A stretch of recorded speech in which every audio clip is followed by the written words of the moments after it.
Five,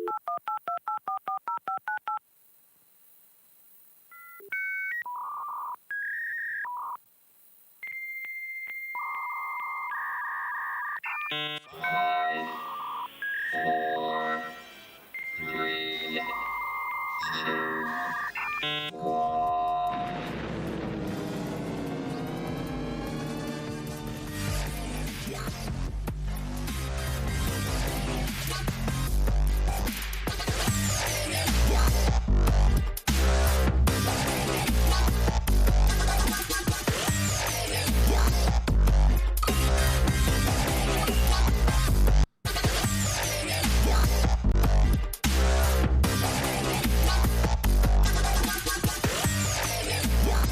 All right then. Hello, willkommen, bienvenue, konnichiwa. Time for the Amish Inquisition yet again. Episode 376 on Sunday the 18th of May 2025. I'm Phil. I'm Ben. And I'm Matt. And tonight we're very happy to be joined by a returning guest, a very popular guest. Oh. For his hat-trick appearance, I think. Ooh, third time. Third time. Yes, author and researcher and occult aficionado, Bob Osborne. How you doing, Bob? Can you I'm hear very us? well, thank you. I'm in a very good place. Hat trick, eh? That's what I it like. is. Yeah. It's a rare honour. Auspicious. Is it? Yes, it is. Yeah, absolutely. What's the record then? Okay, must be Ryan, right? Oh, yeah. Easily, I would imagine. At least 7. Yeah. Oh, okay. Yeah. But, you know, There's time. There's time. Plenty of time. he's nothing better to do, to be fair. No, and he is he's local, isn't he, as well? He actually lives in our town, so he comes in. He comes in and Yeah. he's a good mate now. Yeah. But yes, and we should thank Mark Anthony White as well from Cuckoo Town Yes. for introducing us back in, I don't know what I think, I want to say it was maybe 2022 when we first had you on. When I did think you- it was actually, because that's when I first started doing these podcasts with, I think Mark was the first person I did it with. Yes. And then I started, did 12 with Basis Project and a few other people as well. And so, yeah, Mark's responsible for this. Yeah, we'll blame him. And it was, I think it was about the time your book came out, the Zennor book. That's right. I mean, that's partly why I, wanted to reach a slightly bigger audience. And I did the Zennor Spirit of Place book, which kind of took 2 years of my time. And it sent me down an awful lot of rabbit holes. And that was a very successful project. I made the book. I co-directed a documentary film. I started researching, obviously, D.H. Lawrence, Aleister Crowley, started channeling quite a lot of information. And at the end of the project, I thought, well, okay, that's done. I'll do it. I'll start something different now. But unfortunately, this project, or fortunately, really, it's gone on into another dimension now. And I've literally gone down loads and loads of new rabbit holes and got loads more information. Super duper. One of the things that when we were chatting on Instagram earlier, you brought up this subject of your ancestors and going back to the Elizabethan period. What did you discover about all that? Well, my ancestry is a really complicated, because as you know, one of my art brand is Rebel Not Taken, and that's what I've got tattooed on my arm, and that's kind of informs a lot of the work I've done as an artist and a writer, because my ancestor Alexander Osborne in 1685 took part in the Monmouth Rebellion. So that's why I've got this whole thing about authority, the monarchy. Of course, they were cut down by Winston Churchill's troops and hung, drawn and quartered and deemed by Judge Jeffreys, the hanging judge, as Rebel Not Taken. So the ones that escaped became Rebel Not Taken. So I'd always been fascinated by that story. But I never really got beyond Alexander Osborne, although I do have 2 cousins, both of whom are genealogists. And one of them did my mother's side, which went back to Henry VIII. And then on my mother's side, I've got George the Giant Augur, who was Queen Victoria's private bodyguard, and also in the freak shows, the Barnum and Bailey freak shows. So that was a whole wonderful story that I wanted to write about. On my father's side, I kind of more or less, was very happy with the fact that they married a lot into Romany Gypsy families. But I'd always known that there was some other further information that my cousin, now one of the benefits of being in prison is that you have time to do all this genealogical research, because quite frankly, once you get involved with that, it takes an awful lot of time and dates and a lot of work. So I had a visit from my cousin a few weeks ago, who spent 16 years tracing our family back to beyond Alexander Osborne to William Fitz Osborne, who came over with the Duke of came over from Normandy to take part in the Battle of Hastings. And the direct ancestry from Alexander Osborne is that clearly it's it riches to rags story, because although Alexander Osborne, when he was in rebellion, had all his land taken away, he had to go into hiding for 2 years. Effectively, they were deemed persona non grata, which I was quite proud of. But it turns out they're actually blue bloods. And there's a far bigger story, because their ancestor, Sir Philip Osborne, in the 1500s, had 22 children, 11 boys, 11 girls. Now, all through my bloodline, they all have loads and loads of children. I had a child 2 years ago, so, we are great procreators. And there's another word that we would be called as well. So anyway, it turns out that William Fitz Osborne then came over. He was descended from through Viking bloodlines, and my cousin has got all this information. And I was kind of I wasn't literally over the moon about it, because I've always been proud of the fact that I come from predominantly Romany Gypsy heritage. But there's always been this feeling in me that all my family are quite dissolute. They've been a history of like never working for anybody, drinking, gambling, being very rebellious. And it makes sense to me that also the fact that we do have this royal bloodline, which goes back to Henry III, in the sense that then you've got both aspects of your defiance. So clearly, the Monmouth Rebellion, there was a split between James II then and Mary Queen of Scots. The whole thing went on for a century. I'm not going to do the history on it, but I'm the Earl of Tregethan, which is a bit of a joke, because I was made the Earl of Tregethan by King Arthur Pendragon, who's a friend of mine, who made 2 years ago. He raised me to be the Earl of Tregethan, and also Ronnie Lydon and Ozzy Osbourne, who's a distant cousin of mine. So it's actually a legitimate title, because he's the king of the Druids. So there's a lot of ancestry going back there. I always felt that I was very comfortable in the aristocracy. So when I was at university, I was always like after, rich posh girls, and I was like fortunate to be put into positions where I could go skiing, I could go to country houses. I was hanging out a lot with the aristocracy, because I got on very well with them and with the peasants. So it makes it doesn't surprise me that we are descended from William Fitz Osborne, also Henry III, or Henry Osborne, whose nickname was the Frenchman, came over from Normandy. Part of this bloodline that is very interesting, because this bloodline has informed a lot of my research to do with mind control and channeling and psychic activity.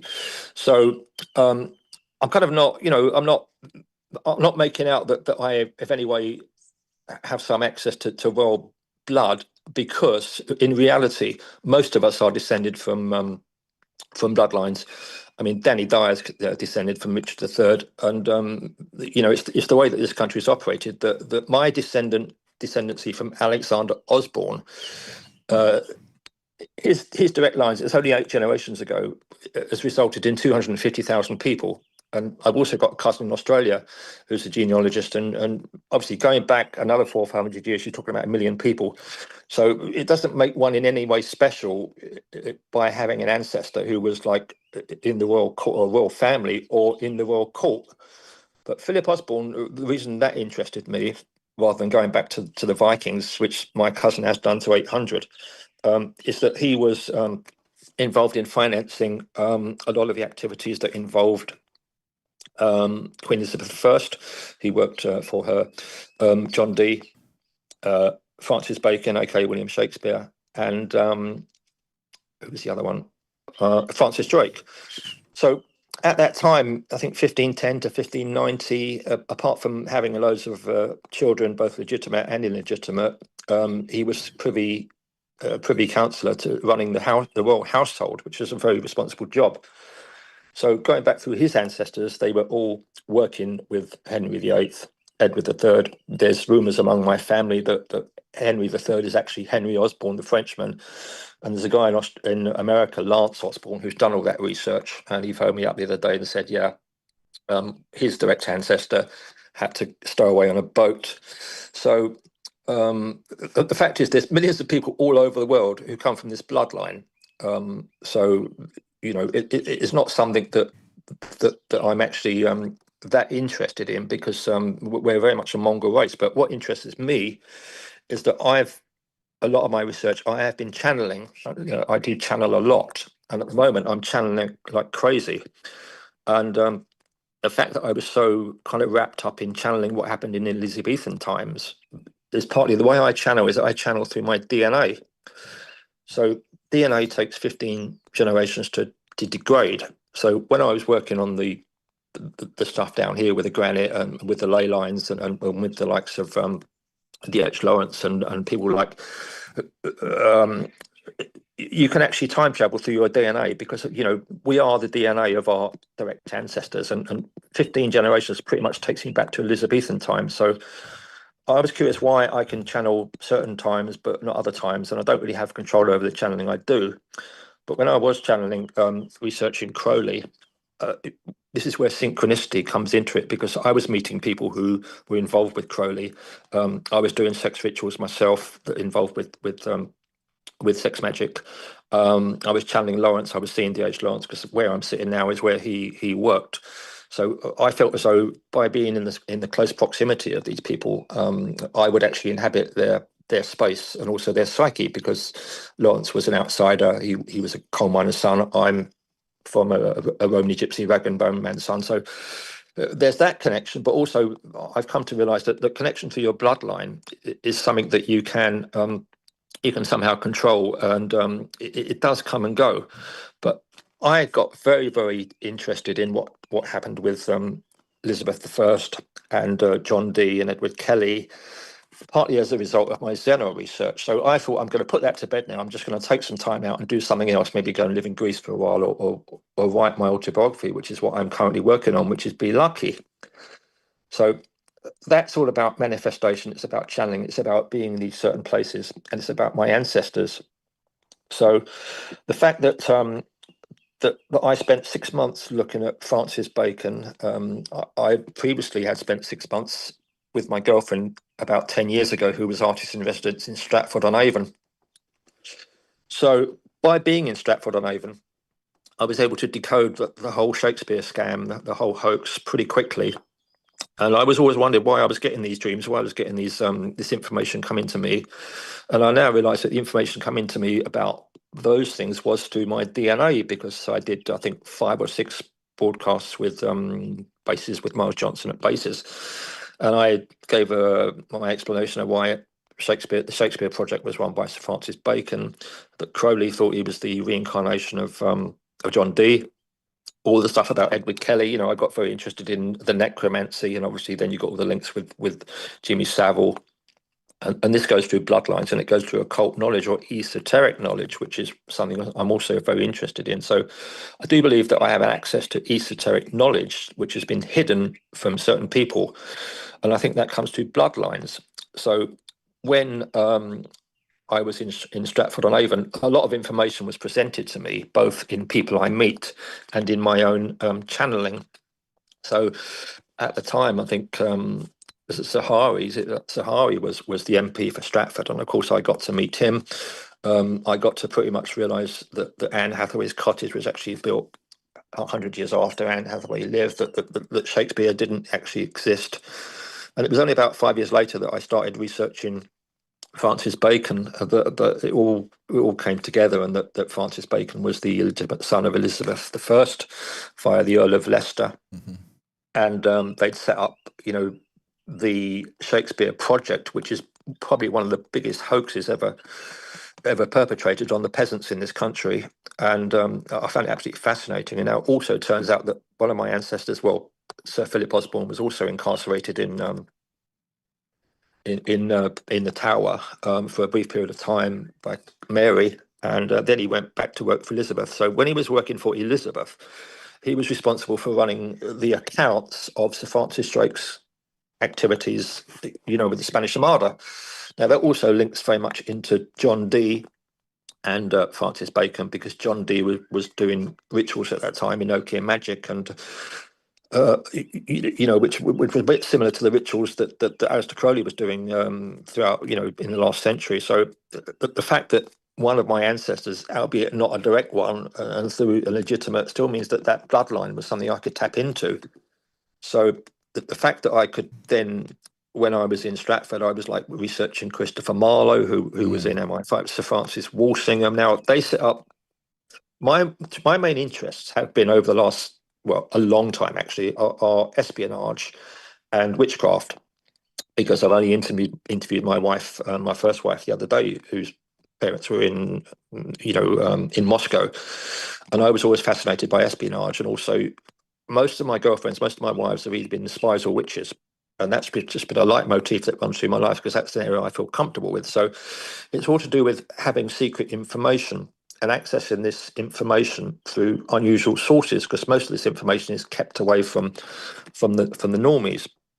So when I was at Stratford, it all fitted in quite easily, and it was only much later when I joined it up with all the Crowley stuff and the rituals that I realised that the whole Shakespeare project was really probably the most important thing that with regards to developing the English language, to brainwashing, to mind control, because the whole coronavirus hoax was in fact a Shakespeare ritual. Wow, what do you mean by that, Bob? Well, what's the comparison there? Yeah. The way I research, as I explained, I think in the previous one, I've certainly explained it with Braces, is that I use the analeptic process. And that process is that information comes to me, and then I'm able to join up the dots, and then I do the research. But in order to do kind of research I do, I'm not strictly an academic. I'm an intuitive poet artist, and I'm also a bit of a cook, in the sense that I look for shortcuts and why I believe that the coronavirus was a Shakespeare ritual is for a lot of simple things that come to me through synchronicity. So, for example, the first person to be vaccinated was, guess what his name was? William Shakespeare, wasn't it, famously? William Shakespeare, yes. I mean, that's just a great coincidence, isn't it? 91, I think he died shortly after. The first woman to be vaccinated. Oh, do you remember that? I can't remember. No, do you know? You remember? Margaret Keenan. Margaret Keenan, that's it. Yeah. What are the initials? What are the initials for Margaret Keenan? MK Ultra. You got it. There's loads more. All the when Boris was standing up on telling. Well, I'm not going to go too much into this because it's obviously a very contentious area. But when we talk about things like you can have 6 people at 6 feet apart for 6 months, it's the 666 ritual, which is a Baphomet ritual. When I was going back into my Stratford research, I mean, I and my girlfriend then, we were wearing masks, so I became William Shakespeare because she became Anne Hathaway, so she adopted a feminist interpretation of Anne Hathaway, which was very interesting, and I became William Shakespeare. So we would be paraded through the streets and I'd be wearing Shakespeare costumes that we had access to. So like for 6 months I was William Shakespeare. So it's like you're method acting. So when I found out that the whole thing was a bloody hoax, I still didn't have all the information, but it was only when I started researching the Enochian rituals that John Dee and Francis Bacon's involvement in that, you realise it's all to do with occult symbolism. So the Shakespeare project, there's other links, to Bacon regarding the Tempest, Atlantis, climate change, and in my argument, Francis Bacon was instrumental in keeping esoteric information, which was magic, keeping that hidden among the secret societies, because he was a Rosicrucian, as you know. Yep. And sub rosa means secret, and of course Rosa is well, apart from being the name of my second wife, represents Horus, which is to do with secrecy. So a lot of these, a lot of occult imagery and symbolism, once you start to go down that road, and then the synchronicity comes to you, and that's a whole different way of understanding coding. Another connection, Bob, is that the Royal Society was formed shortly after this period, and their hero was Francis Bacon. Of course it was. I mean, I'm sure you know all about about that because you obviously you've had people who've decoded the Guy Fawkes scam. One of the cousin, and one of whom was supposedly one of Shakespeare's cousins, and the Royal Society, of course. And what this is all about was that Francis Bacon was used because Francis Bacon had been trained as a spy, being the illegitimate son of Elizabeth I. This was when the whole of London was one big spy ring. So you've got Francis Walsingham, who was the original 007. Yeah. You've got all the writers and all the actors. Now, the ideal cover for espionage is to be writers. So I know a lot of writers like John le Carre and people like that. It's ideal because they can move around. They're free. Graham Hancock. I'm a writer myself, and I have links to MI5. Put it that way. Although I'm not in it and I don't work for them, but I could easily. So when they had this whole network in London, the perfect cover for introducing ideologies was, of course, on the stage because all the world's a stage. Yep. So Bacon then trained in as a spy, went to France, trained in the Knights Templars place. He'd inherited a lot of information through the Knights Templars, through the bloodline of the Earl of Leicester, Elizabeth I, Robert Cecil. So the Cecils were a very important family, and it was my ancestor, Sir Philip, who introduced John Dee to William Cecil, and I've gone through the documents in John Dee's writings when he talks about how he was introduced to the Cecils by Sir Philip Osborne, a descendant of William Fitz Osborne, and they then he ran the project for Sir Francis Drake to do what he did, and a lot of that was using Enochian magic. So they were also doing a lot of astrology work, and of course Dee was an absolute genius at using Edward Kelly as his scryer. So these guys that they have the scientific method, they do need a scryer, and the scryer, of course, was an Irishman. So they need someone who works intuitively. So when I'm talking about this analeptic process, this has been going on for a long time, and it's why MI5 and all the secret services like the CIA, they all employ psychics. So Crowley employed psychics. I know Crowley's. I got connection to Crowley's wife, who was a cipher clerk in Cairo. And astral traveller, Crowley's children. I know the whole story about Crowley, and it's this interconnection between magic and secrecy and espionage that has always fascinated me. And how I got so involved with looking at what Bacon did is that I realised that at that time he introduced what's called the Age of Reason, the book Novum. But anyway, it was this inductive reasoning that would then led that line down to Bertrand Russell. So, and also through the Huxleys and the Darwins, who are very insidious people. They're all intermarried because they keep their bloodline distinct from other bloodlines.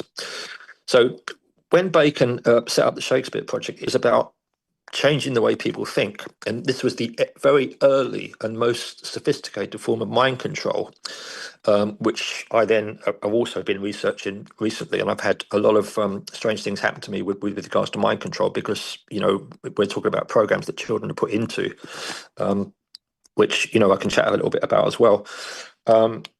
But I realised that the Bacon created a whole new language, and he used Shakespeare to create this language. So, for example, Macbeth, the opening scene, I've deconstructed all the plays. The Three Witches come on, and it's fair is foul, foul is fair. So immediately we've got inversion, which is the occult way of controlling people. So we're introducing things like climate change, which is also a massive hoax, and Bacon was partly responsible through the Tempest for introducing the whole idea of Atlantis and the New Society, the Great Reset, as well as another big thing.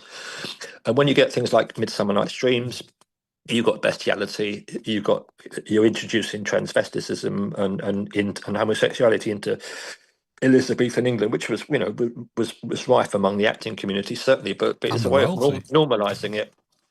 It normalizes it, and then that leads directly to people like Mick Jagger, who I'm involved with the Jagger, so I can't too much about them. But from an outside perspective, you've got Bowie and Jagger, who were both programmed at LSE.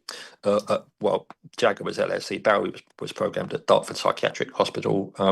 So they were funded by the Rockefellers and the Rothschilds. So you've got a direct link to this dandyism through Bulwer Lytton into now the modern culture, which, I know you've had a guest on, what's his name, Mark Devlin, and of course Dave McGowan's done a great work on this, how most modern culture is programming. and it was Bacon that was the programmer. So they use the plays in order to introduce concepts of how people should live and how they should think, because once you control language, you control thought. And this led directly to what happened with MK Ultra through the Huxleys. And I'm rambling a lot here, but if there's anything you want me to like go back on, just say. Yeah, just a quick one. Going back to Drake, was the destruction of the Spanish Armada? Might that have been some Enochian magic ritual for adverse weather conditions? They used the thing about esoteric knowledge that happened before Bacon, started introducing this age of reason, which is completely fake, because, the thing about esoteric knowledge is that it enables people to tap into the divine. And I was only doing research today about the 13th month. Now, I've got a girlfriend who's an astrologer and a tarot reader, which is great, because those are areas that I've always been interested in, but I haven't actually able to intuitively go into them deeply. So when the King James, look, who wrote the King James Bible? King James, who also wrote a book called Demonology. So going back briefly to something like Desert Island Discs, which is programming, it's programming the masses. What are the two books that you're allowed to take on Desert Island Discs that they assume you want to take, that are foisted on you? Is the Bible, and it's the complete works of Shakespeare. Both of those were written by the same man, Sir Francis Bacon. James I was just a mouthpiece for Bacon's ideas. Now, Bacon was also working on behalf of his Knight Templars, Rosicrucian, and Kabbalah, a deep state that have always been in charge of programming the masses. So with Sir Francis Drake, I absolutely think it was a ritual, and because a month was taken out, that the month that was taken out in 1775 was the Lunaris, and that is the month that, going back to the Egyptians and all the ancient mystery cults, that is the month when you're in touch with the moon, and when you're in touch with nature, which has now been, of course, perverted, you can access information through your bloodline or through your DNA, because your DNA is a connection through the pineal gland or the solar plexus. There's a whole thing about how you can manifest on a full moon. So you sow seeds on a new moon and you manifest it on the full moon. One of the tenets of kind of Wicca or most witchcraft is that you can manifest reality.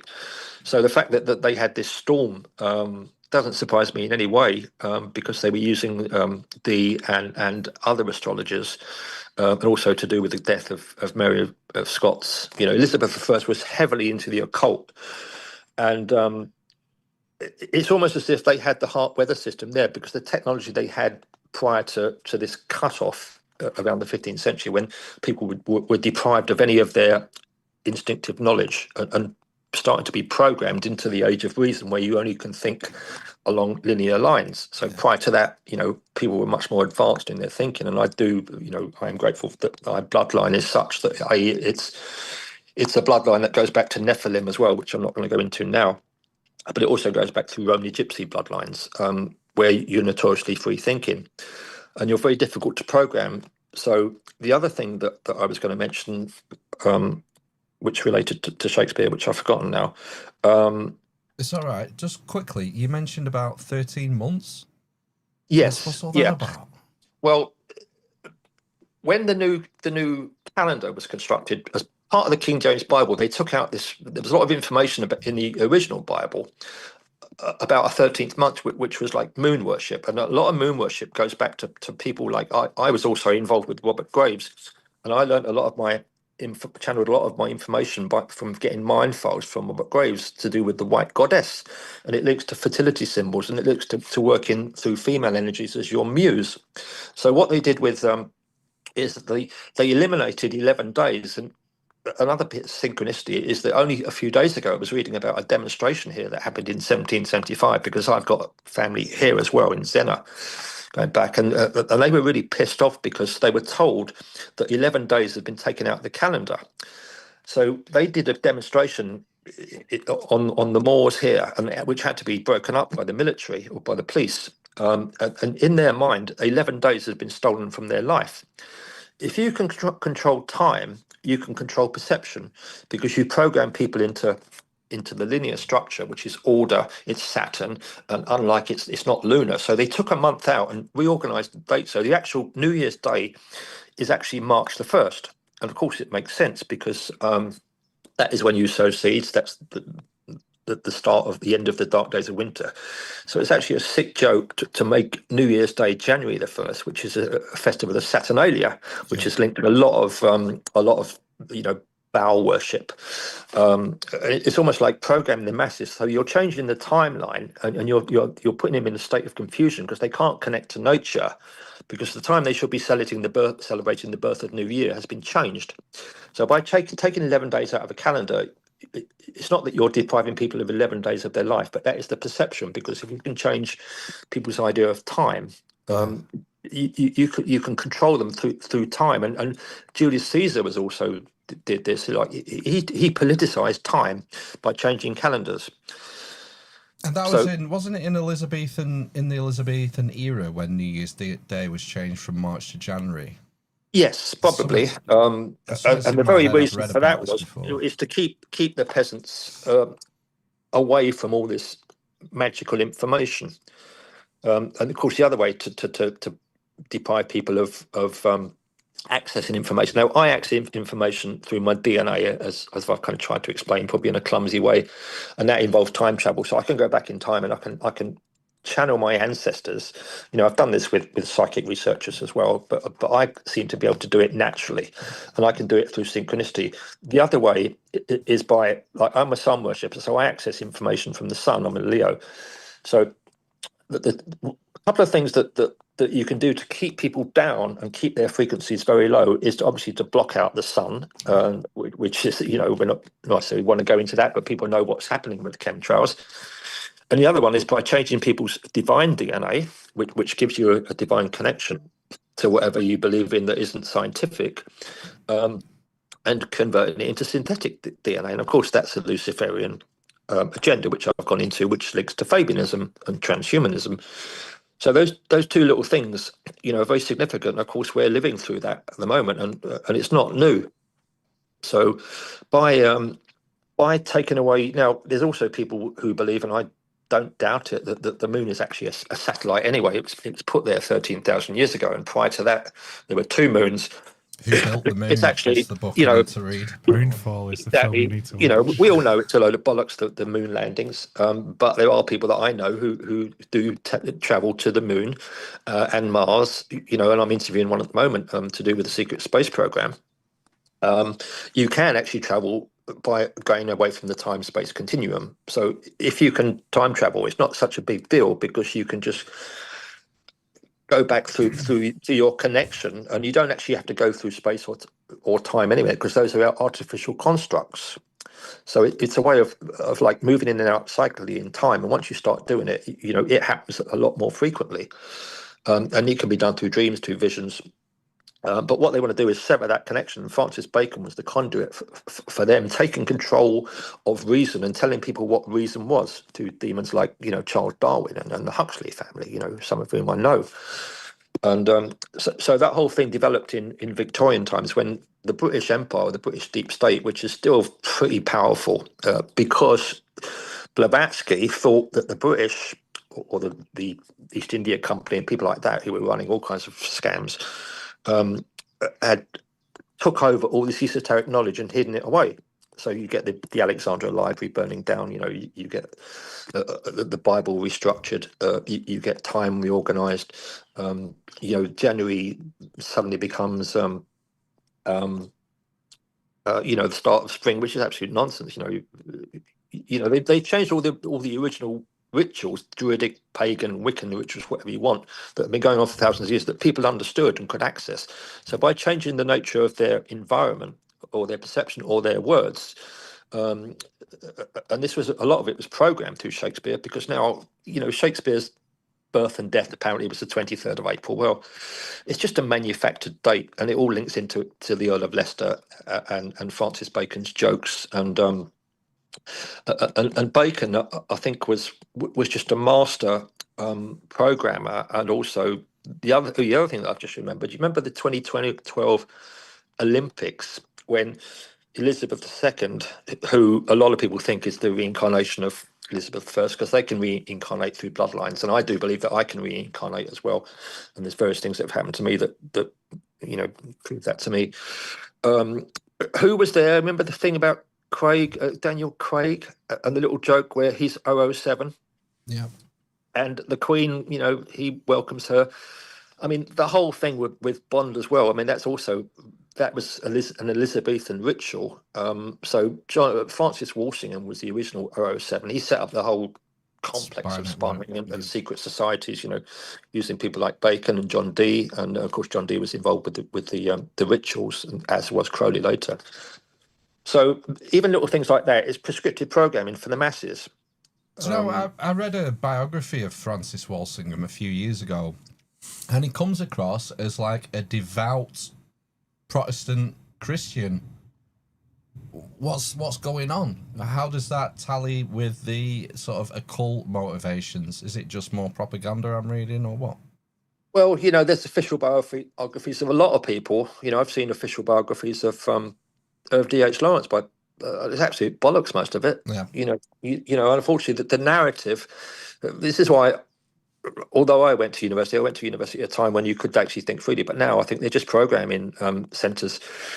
So, when I looked into other stuff, like about MK Ultra, is absolutely fascinating, and I'll just say something quickly about that, because how I got into this whole chain of research is that I worked through Synchronicity. So about when this year started, on January the 1st, a few things happened. I get presented projects, I get sent to places. So there was a project I was working on with regards to researching MK Ultra, because suddenly I wanted to know more about it. And I also, having known people who've been in Project Ibis and Project Oak Tree in the 50s, and I was, as a child, taken away and tested, and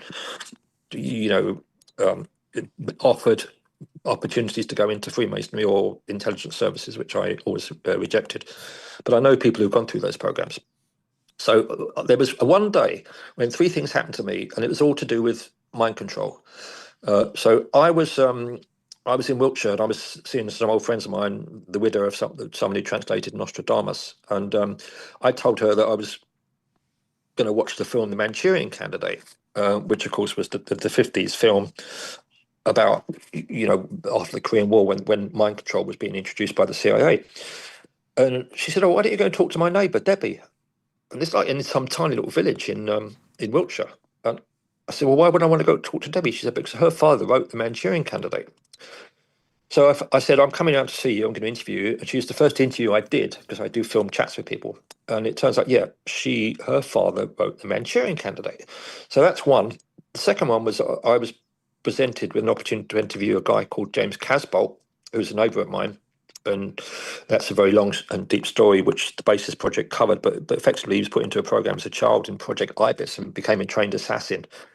And we then went to the American military doing alien retrieval of spacecraft. So he then spent 14 years in prison. And I'm now interviewing him over a course of long interviews. So I was introduced to him, and he told me that he was standing as the candidate for a party called Murby and Kernow down here in Penzance. Well, Murby and Kernow is MK.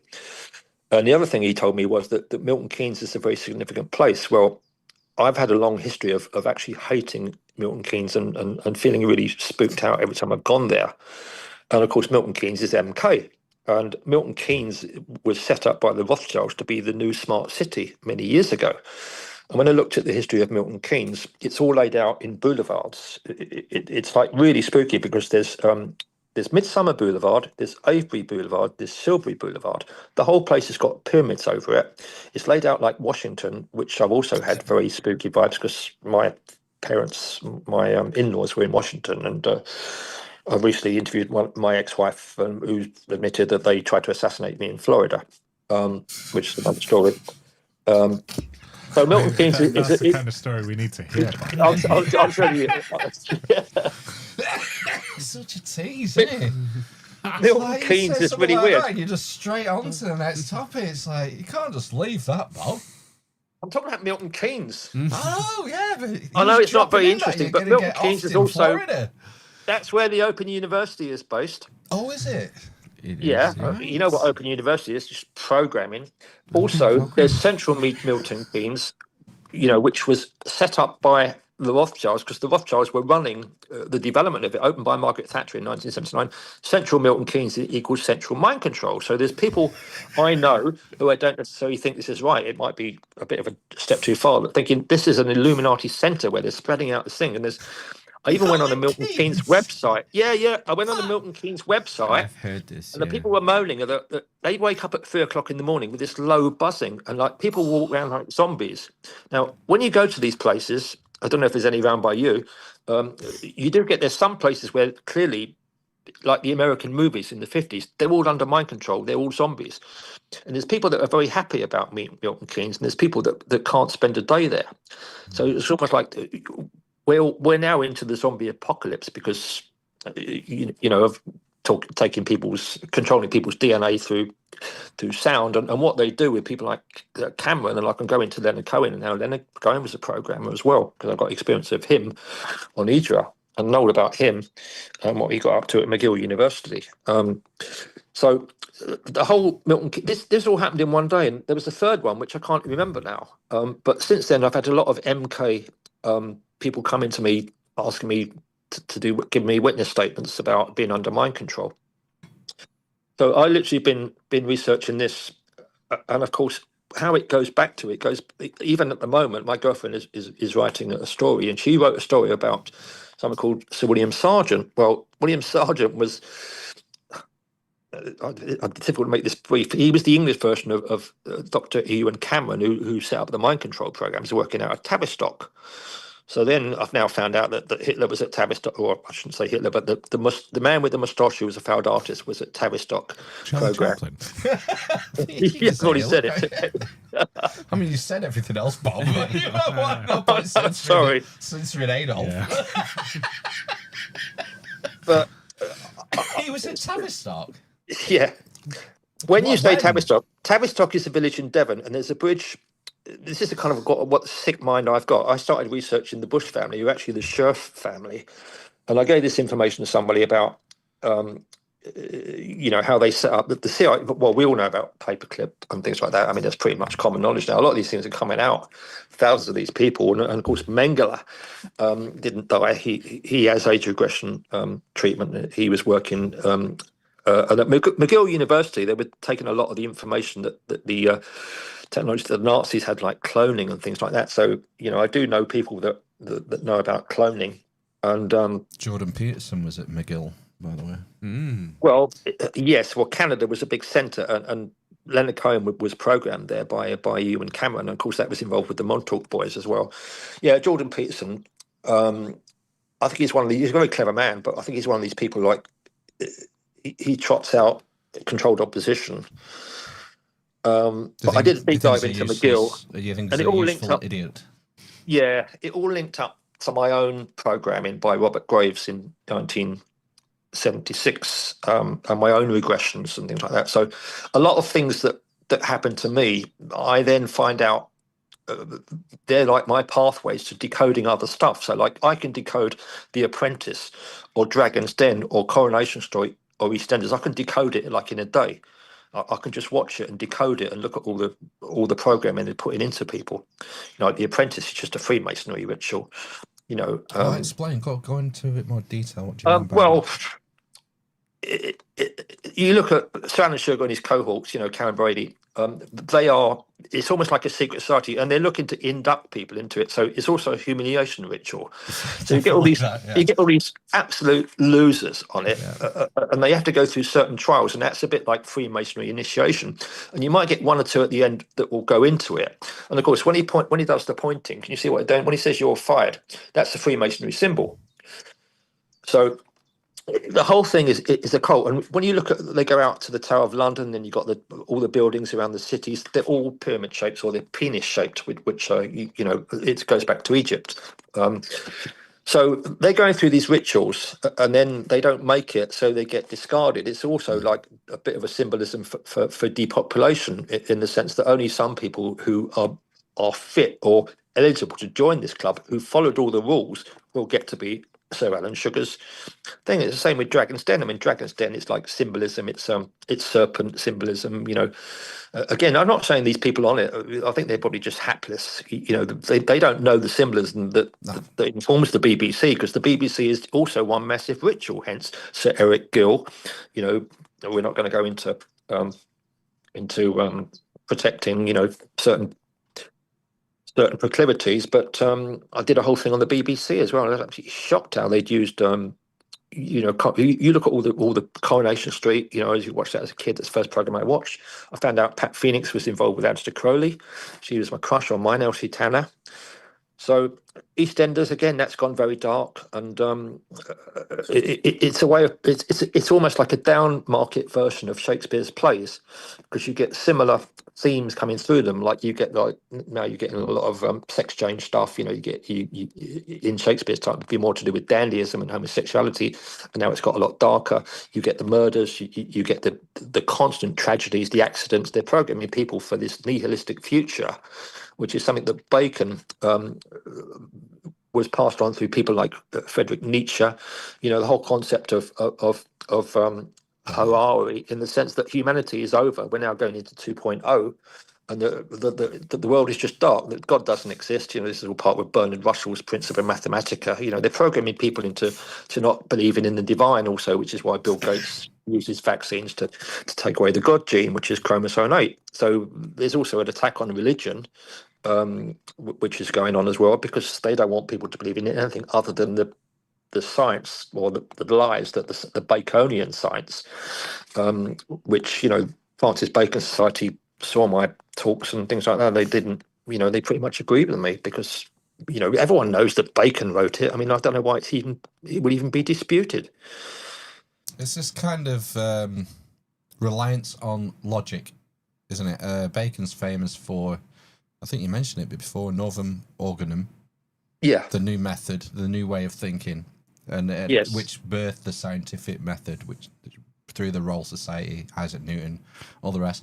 But again, Isaac Newton, you read about Isaac Newton, a totally devout Christian, like that's why he was celibate. It's why he never married. It was like his role model was JC. That's their front. That's also espionage, you see, because all these people who are involved in the occult also are involved in espionage. So you have a front story that is a legitimate one. Now, who did you? Newton? Yeah, well, Newton links a lot with Musk as well. There's certain esoteric channels that they use, and Tesla as well was a very dodgy character. Tesla was definitely a time traveler. Tesla's main relationship was with a pigeon, and I think a lot of them are not married simply because they have proclivities that don't involve women. So this goes through a lot of secret societies, and how they did it, how Bacon did it, was by creating a fake reality that's gone on for 500 years now that people are trapped into. So this was like a very early form of matrix, and it was a matrix that was run by the British Empire, and all the secret information that gets passed down through bloodlines, who can access this information through their DNA, because their DNA remains uncorrupted. They are separate from the actual masses, which is very much a feudal situation. This country, I think, is one of the worst of them. So, you've got these elites through generation after generation that control everything. And of course, now they control information, they control the media, they control the music. So they give people like projects like punk, or programs like, heavy metal bands, which is, again, it's all satanic rituals, a lot of it. So they control all the information, they control the entertainment industry, but they've also have access to this knowledge. And this knowledge, when you go above, like into above 33-degree Freemasonry or things like that, or in certain seats, like the knowledge that you then have to admit is that Lucifer is the true God. So a lot of it is a Luciferic belief system. And that, of course, when I did work on the United Nations and all those evil institutions, Blavatsky, Alice Bailey, it's all Lucifer Trust. Lucis Trust, yeah.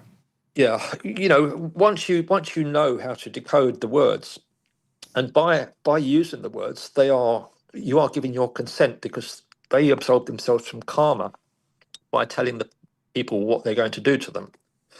So they're going to lock you up. The Great Reset is just another way of resetting time. So we're going to go to this new age now, or the new world order, which I think is falling apart thanks to Putin and the Orange Man.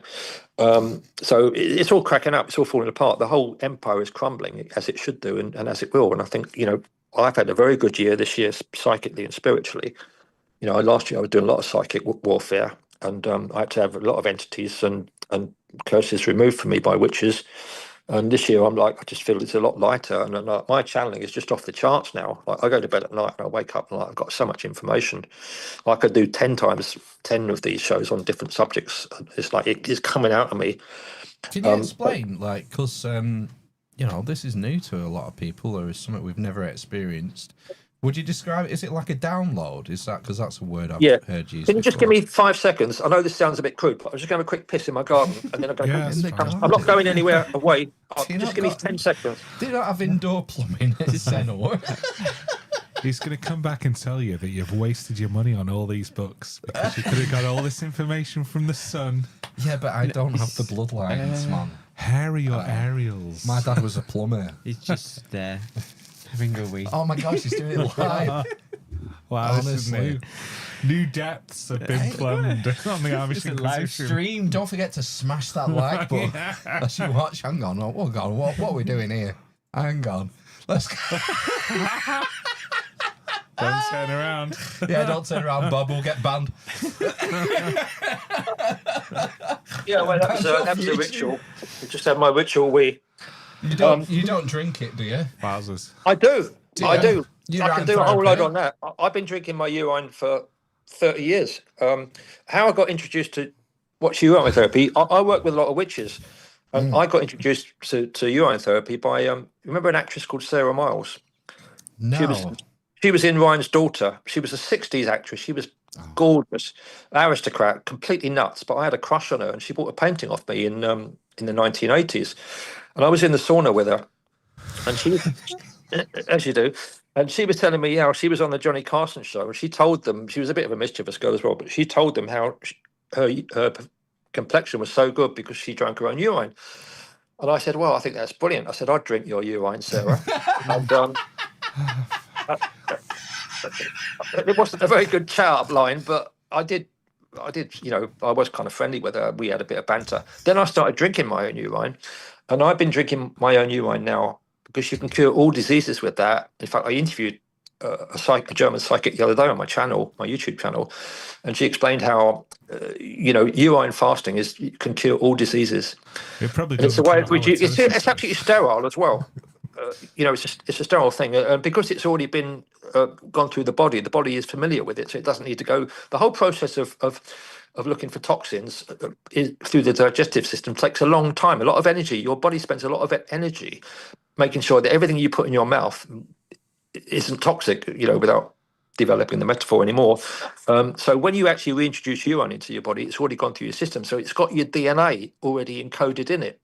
So it's all to do with this encoding of DNA. So if I'm channeling, I will fast, and I will also drink my own urine. So it's just a bit of coincidence you brought that up, because yes, it's absolutely one of the tools that you can use for accessing information to your system. And the sun opens up, activates cholesterol and melatonin, which are crucial for brain function. So the fact that people are taking statins is another travesty, because what you need when you get older certainly is a lot of cholesterol, because the brain is like 93% cholesterol. So I have an extremely high fat diet, and by going in the sun, you activate the vitamin D. Especially when you have a winter when you don't get much sun, your body is depleted, and you don't get the same from supplements. So like when you go in the sun, like I've been in the sun for about a week now, and I just absorb the information, and that's why I'm channeling a lot at night, because it activates the cholesterol and the melatonin. Also,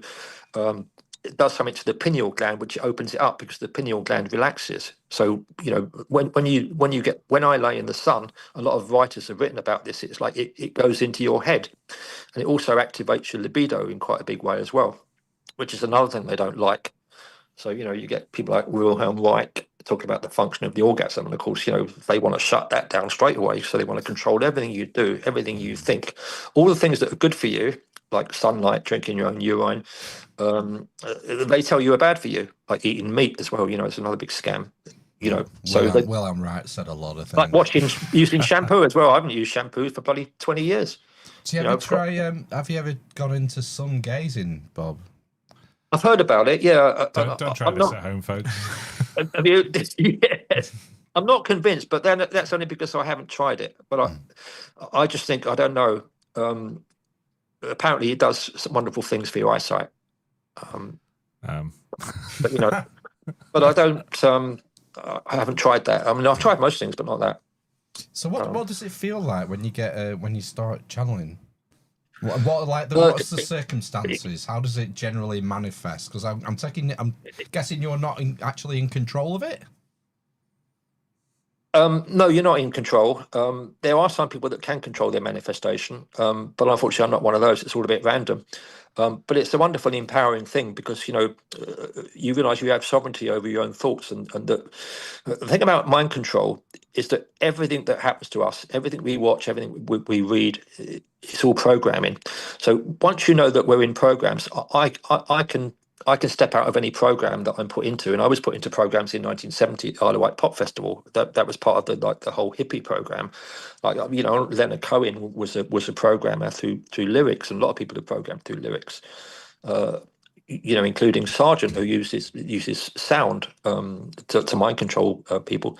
But when you're channeling, what happens at the moment? Because I'm in a quite a very positive frame of mind. I mean, my book is called Be Lucky, so like you can't see that, but I've got my merch done already. Still haven't written a chapter of it, but what it is that my grandmother, who was a psychic, told me that she would pass on the gift of second sight to me when I was a child, because all my father's brothers were like 13 of them. They were all like dark criminals, and because I was like seemed to be like a bit angelic and curly haired and blonde, she gave me the gift of second sight, and my mantra has always been "Be lucky."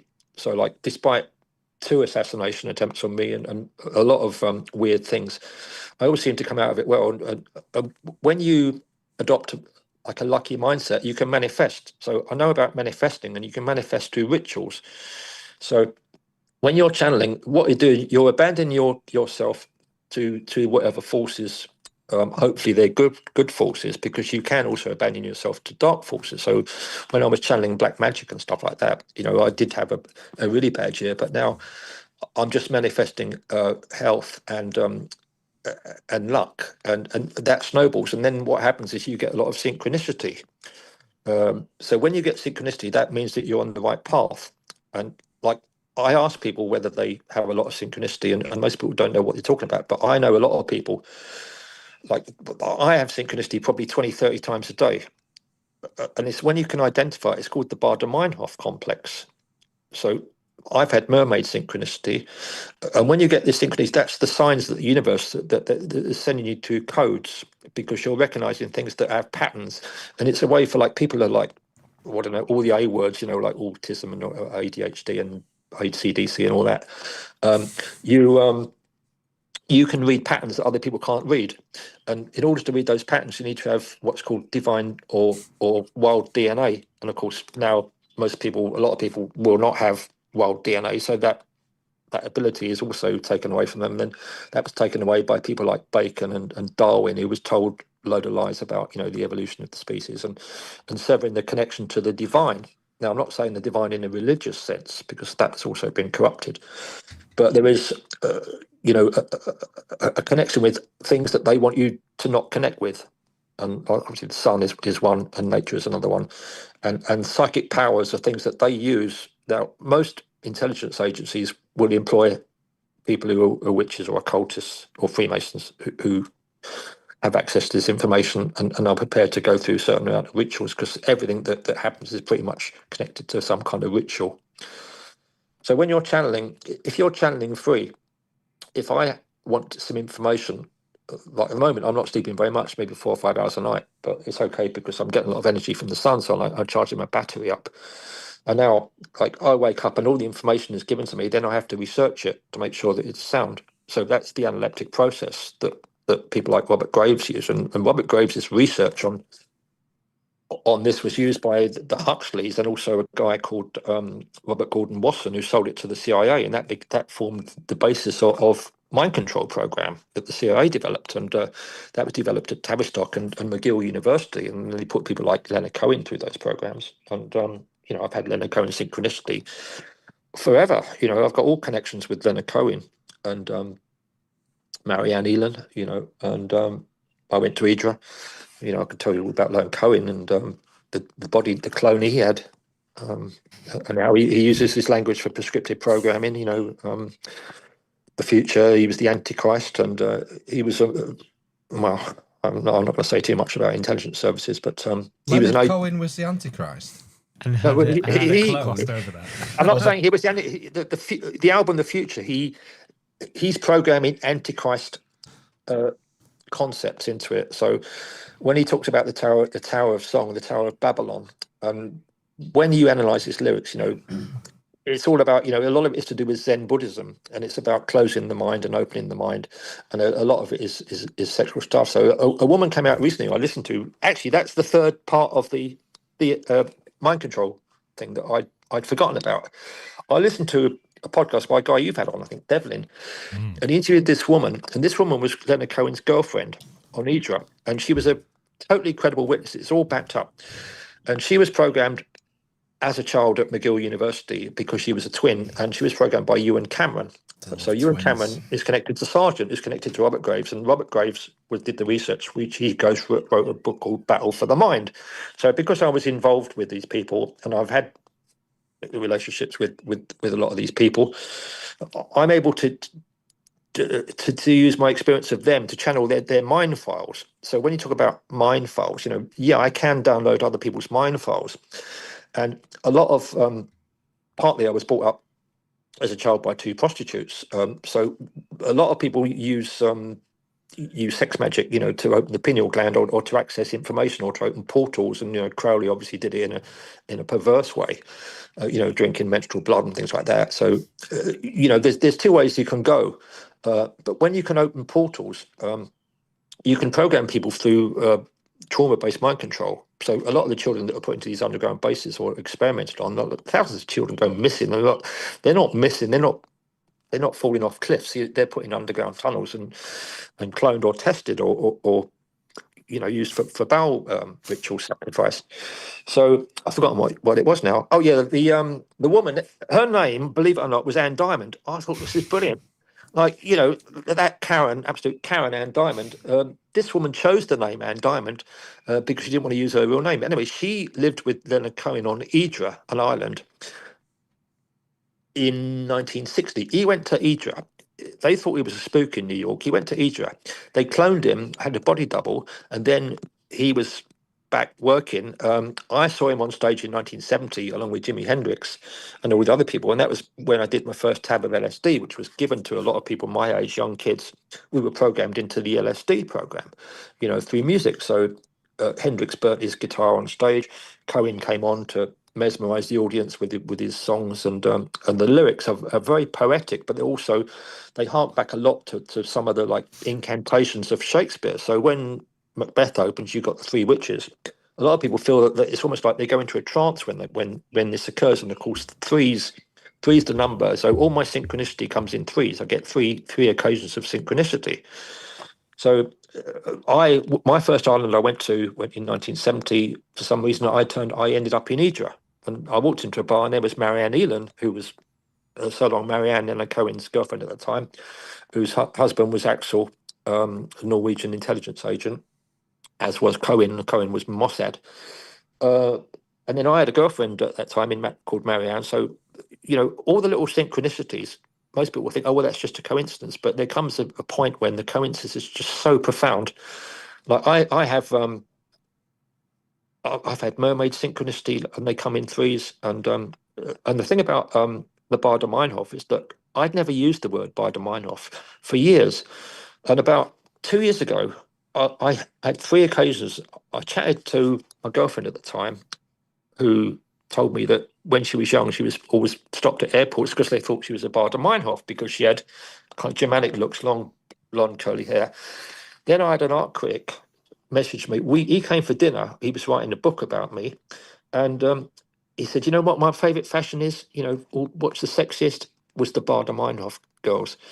And then there was another one, which I can't remember, but Bind and Mind have came up. And then, it was a psychiatrist friend of mine. And I said, can I interview you about psychotherapy? Because she was a Jungian and Jungian knew all about synchronicity, because I said, what's the word when you get the same thing happens over again, like you're always seeing a certain color car? She said that's the Bader-Meinhof syndrome. So on one day, I had 3 examples of Bader-Meinhof, which was Bader-Meinhof syndrome, and that's synchronicity. And this happens like every day for me.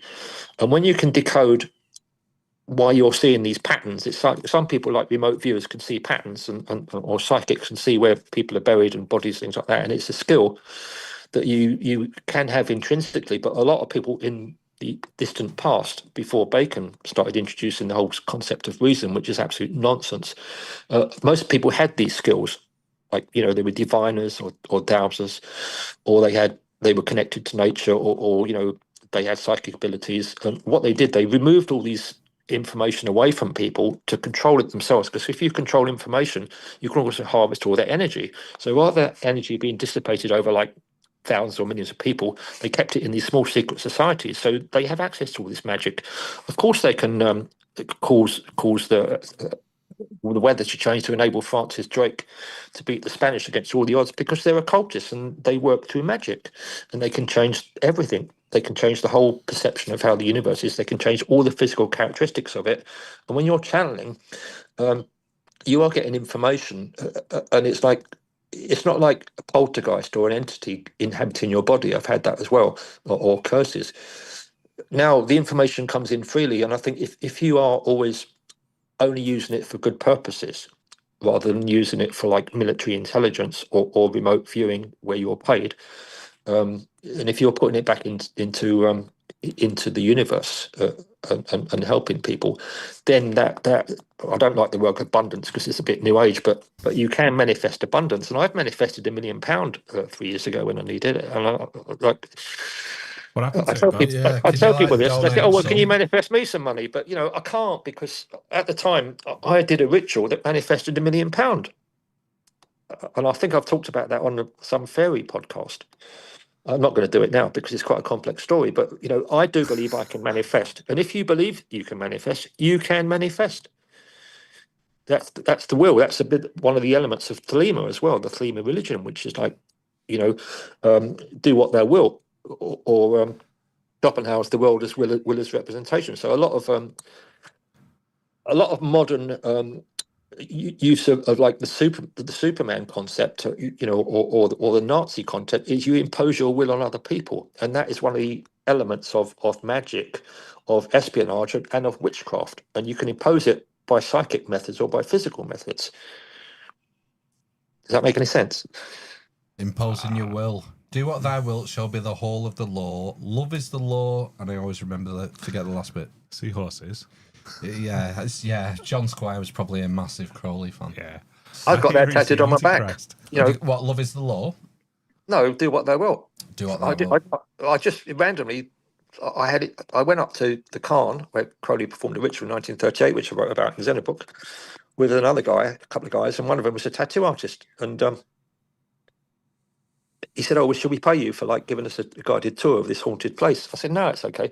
I said, "Just give us a tattoo." He said, "What do you want?" I said, "I don't know, just whatever you like." He wrote, "Do what they will," across my shoulders.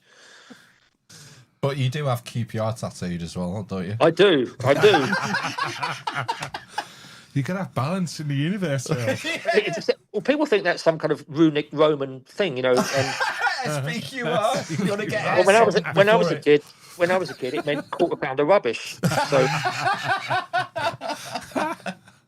when I go, people, I've got a lot of tattoos. When I've got like Rebel Not Taken, I've got all the other stuff.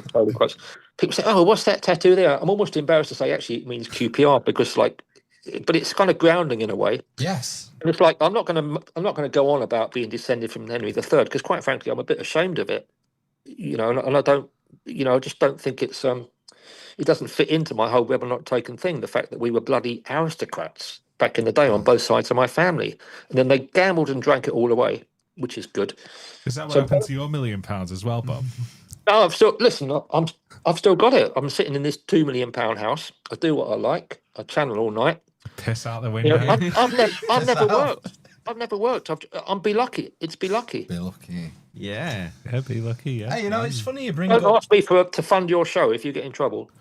We're in trouble, we're in Bob. trouble. I can see where this is coming. You know, you want to sponsor an episode. Yeah. Yeah, that'd be great.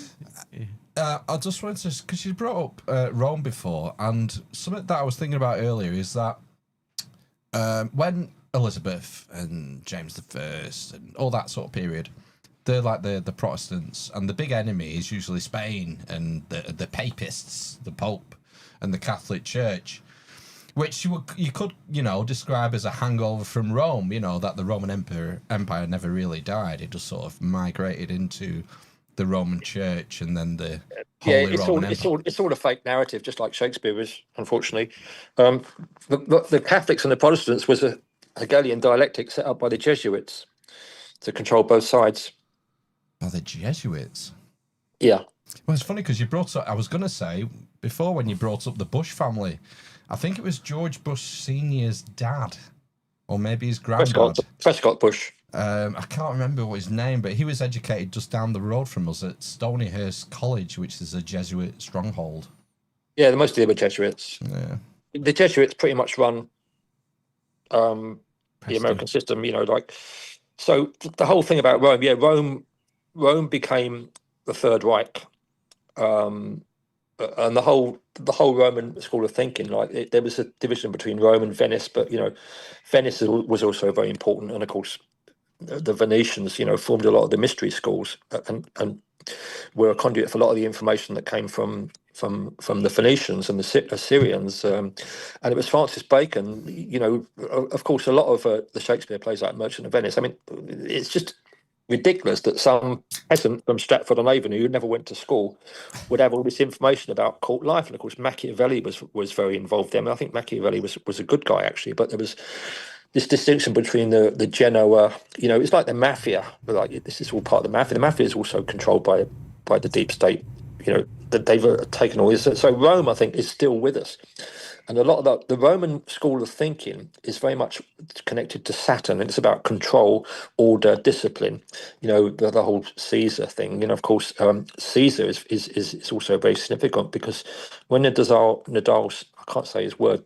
His name was actually Lemon Kurd. That's the name that Boris Johnson gave him. That Kurdish guy who became in charge of coronavirus. And what was he called? He was called the coronavirus Tsar.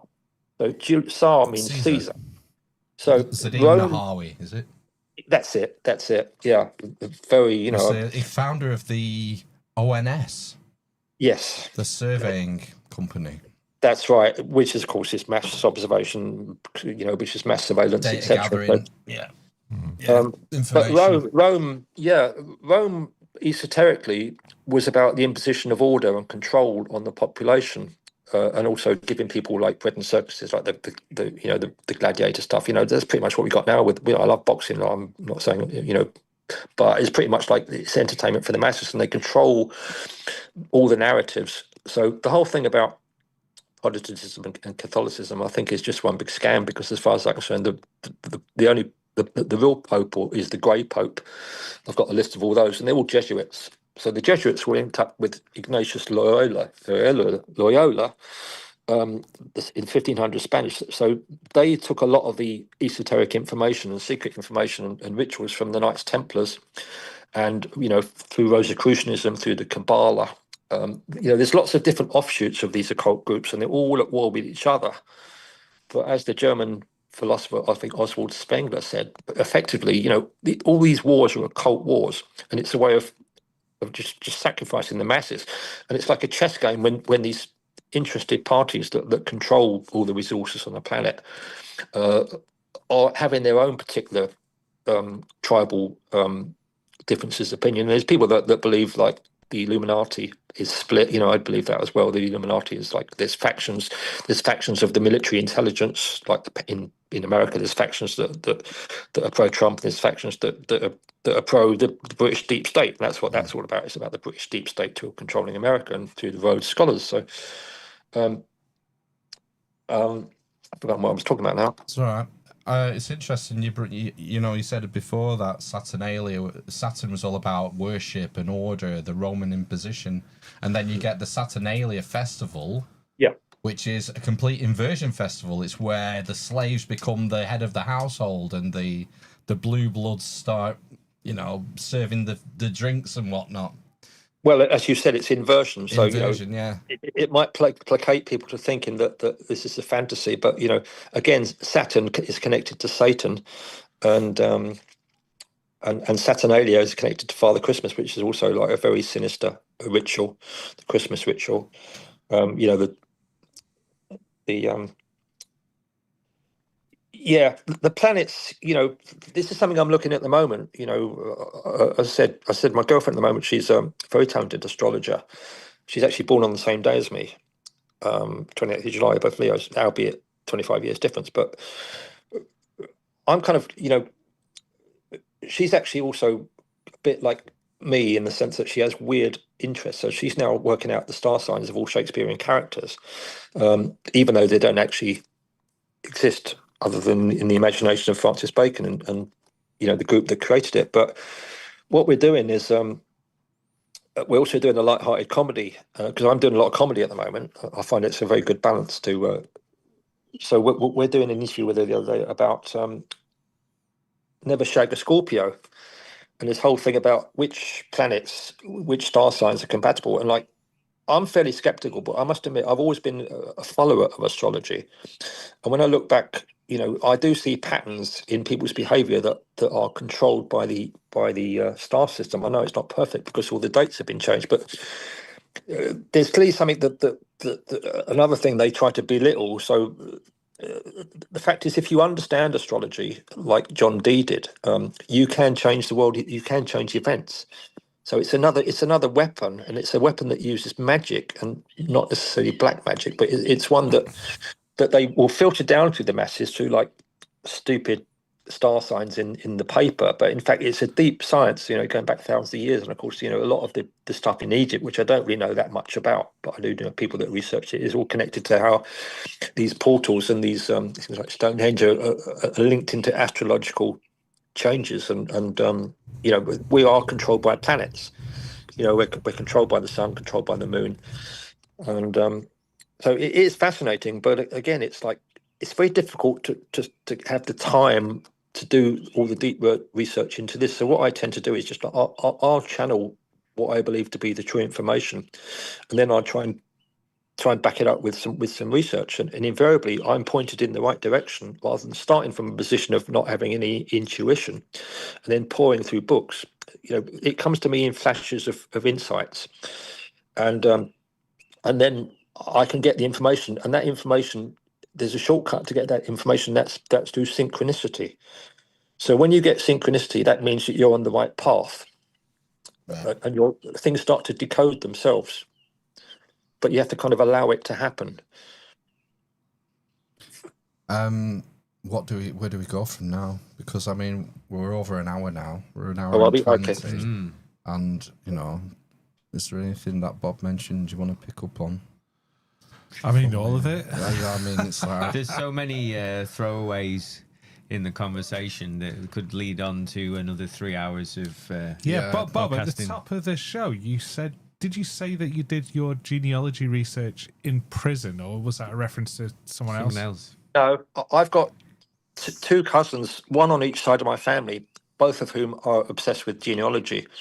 And one of them was in prison, like an open prison. So what I said was, I always fancied the idea of being like Ford open prison, where you could have access to do stuff like this, because when you start doing genealogical research, I've done loads of it, and you go down these rabbit holes and it takes forever. So on both sides of my family, they've done it, and I'm glad they've done it, and I'm going to go and interview them about it. But I've got like rolls and rolls of stuff. At the end of the day, I spent the day thinking, this is wonderful. Well, I'm descended from William Fitzosborne and the guy that financed, and things. But what does it mean at the end of the day? Because I'm not the only one, you see.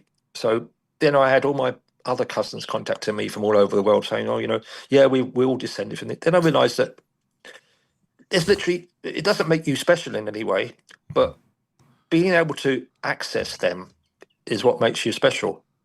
or giving you an understanding of where you are in the scheme of things. That's why I think it's very interesting, because if you know why you behave in a certain fashion, that I believe is your DNA natural response. And I can now understand why I'm very rebellious, and I've got a complete antipathy towards the royal family. In fact, I'm in an art exhibition in Swindon in 2 weeks called Outsider Artist, and I've done some my own my own money. I create my own money, which was my Cash is King project. So I've manifested money quite often in my life, and I did that 2 years at Saatchi, and then the Bank of England, threatened to prosecute me for treason. Because I defaced, I've defaced the Queen's currency. Oh dear. And then I realised, going back in time, Sir Peter Osborne, one of his jobs was to turn base metal into gold. He was given this detail to do. He was in charge of that, and of course that links into John Dee, and it links into alchemy. So when I talk about manifesting money, I've always had a thing about manifesting money. Like, money just comes to me when I need it. I don't know why. I'm very lucky, but that's because back in 500 years ago, my ancestor created gold out of base metal, and he employed a German firm to do it. So it's in my DNA that they create money. So they've also dissipated a lot of money. So on both sides of my family, they've gone from being extremely rich to actually having nothing overnight. A mixture of gambling, drinking, bad choices. But in a sense, that's the thing that is common to both the aristocracy and also, the peasants, especially people with gypsy blood. Because they're notoriously good at making money and also good at losing it. So that whole thing about I've forgotten what it was now. What were you talking about? Just that prison link. I thought you. Yeah. My cousin was in prison, and that enabled him to have the time to do all that work, because I've spent hundreds of thousands of hours doing genealogical research, and I've had to call a halt to it now. I know enough to use it for what I want to know. It explains who I am and what I've done, and how I can channel. And that's my main obsession, is how I can process, how I can get this information that other people can't seem to access. So that's been my abiding kind of fascination and interest for the last 5 years. And it explains why I was sent into situations and put into situations, because I'm repeating patterns that have happened before through my DNA. So look, I'm not distinct from them. I'm not distinct from my ancestors. I'm just continuing the DNA. So I've got I'm fighting the same war, either physical or spiritual, that they fought. And my coat of arms is Pax in Bello, which is peace in war. So, there's quite a lot of military background. And I always have felt that I'm quite military. And when I went to military school, and I'm always in a state of preparation. Like, I've got my food supply in the cupboard, I've got my guns, and legally, because I have a farm. So I'm always involved in some kind of psychic warfare as well. And that's really interests me as well, because at night time I go to other places. I've been taken to other places, and I'm not going to go into that, but a lot of people I do have conversations with do astral travel. Who are you fighting at the minute, Bob? What? Who are you fighting at the minute, psychically? Or is it a secret? Well, I think the same people we're all fighting. Who? I don't really want to go into geopolitics, but yeah, the whole edifice is coming down, and of course, what happens with I'm particularly annoyed about blocking out the sun. I can't do anything about the fact that people have given up their DNA and their sovereignty. I'm constantly in a state of preparedness, but as I said, at the moment, I'm working with comedy, because I had a very exhausting year of being involved with psychic warfare and having psychic attacks on me, as well as actual, I've had actual assassination attempts. But it's the psychic warfare that you have to be concerned with, because they can make you ill. Entities can enter you at any time. Attachments can form themselves to you, because we are a piece of hardware or wetware, like a computer. We are increasingly becoming like controllable computers, and once you get an attachment, that attachment or that virus can literally be very difficult to remove. So it's almost like a manifestation of a real virus, like the computer virus. Hence, we're talking about viruses, and we know, that they can put a virus in us, and then they can give us or offer us or sell us the virus removal, which doesn't actually work. So you have to be constantly aware. So by doing things like fasting, like I do intense training, I sit in the sun. I try to keep a very positive mindset. I feel as though like the information I've been using all my life is all coming together now. So I'm able to keep myself in a very strong sovereign state where I'm in complete control of my own destiny, and I don't need to do anything that anyone tells me to do. That's a great place to be. Yeah.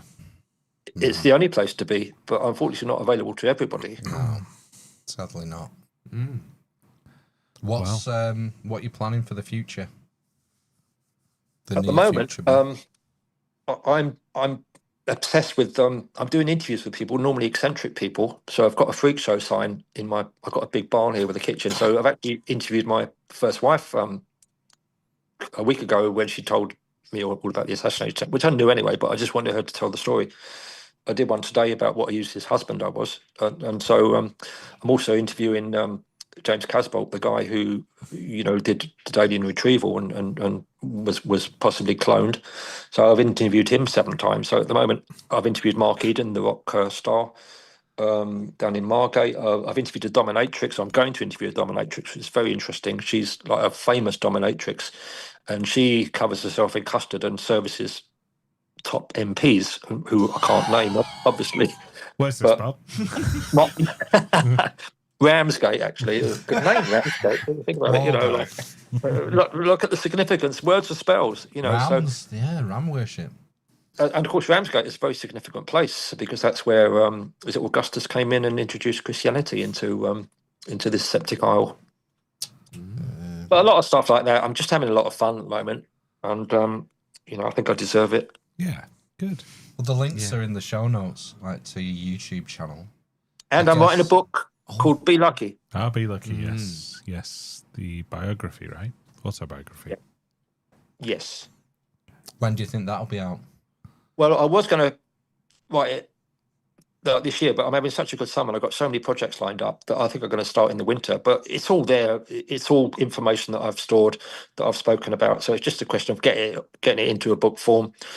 And that will include all the Rebel Not Taken stuff, all the stuff about George the Giant Augur, which is a fascinating story. He worked with the dwarves in the freak shows. And also he worked with a guy called Francesco Lentini, who had 3 legs and 2 penises. So I've got all... Is it the wrong way around? Yeah, I thought that'd get your attention. Tripod. I mean, I've got all the photographs, but they're all by Getty. I've got photographs of Charlie Chaplin and Harold Lloyd, but it's circumventing the system in order to get your own information out. So yeah, I'm going to do one book, and I'm going to do it this winter, and it'll be out by Christmas. excellent. We'll look forward to it. Yeah, we need to know. You should come back when it's going to drop. Oh yeah, it'd be great. Yeah. Full time's a charm. Yeah, definitely. This has been fabulous, Bob. Thanks for your time. Yeah. Thank you. Well, I always enjoy talking to you guys. I mean, you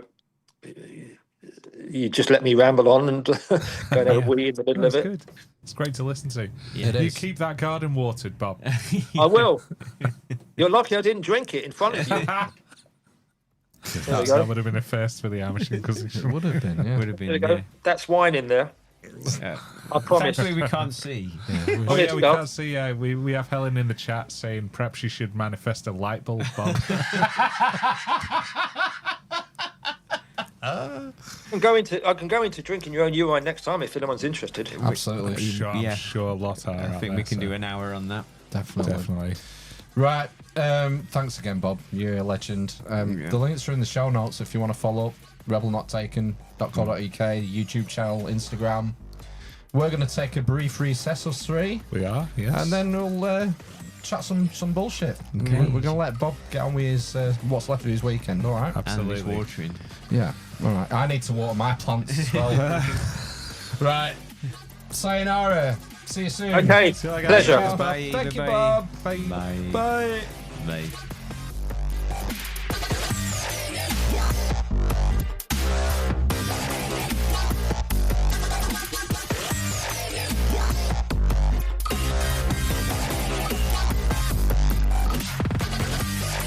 Bye.